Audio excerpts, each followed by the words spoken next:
Hi, I'm Dave Owens, your garden guy. Hey guys, there's a lot going on in the garden. Take a look at the ryegrass lawn over there. It is coming up. We just put our first mowing on that guy. And folks, if you haven't put your ryegrass in, it's starting to get a little bit late, so start putting it in if, of course, you want that green lawn during the winter time. Otherwise, you can just let that Bermuda grass lawn just go dormant. It's going to be brown for a couple months, but it can be in good shape. Let's talk about botanicals, biologicals, and beneficials. Those are the three B's. I know there's a lot to be said there, but this is what we do in our organic type gardening without having to use synthetic type fertilizers or, for that matter, synthetic type pesticides. One, our biologicals, or excuse me, our beneficials are our nematodes, green lacewings, and of course our moth egg parasites. These are all different types of organisms or insects we release throughout the garden to get rid of those bad type insects. They're what we call beneficial insects. They all come in an egg type form. You can order them off arbicode.com. Works out fantastic out here in the desert Southwest to give you these nice, well, nice looking gardens without having to use any type of what we call synthetic type pesticide. Very important, especially this time of year.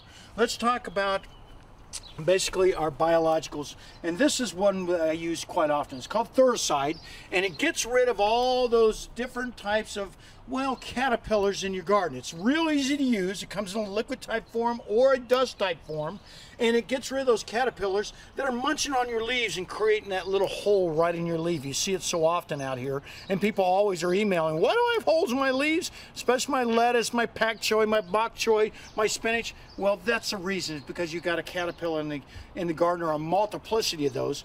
Thuricide does it, and does it quite well. But last but not least is our botanicals. These are all our different flowers we put in throughout the garden.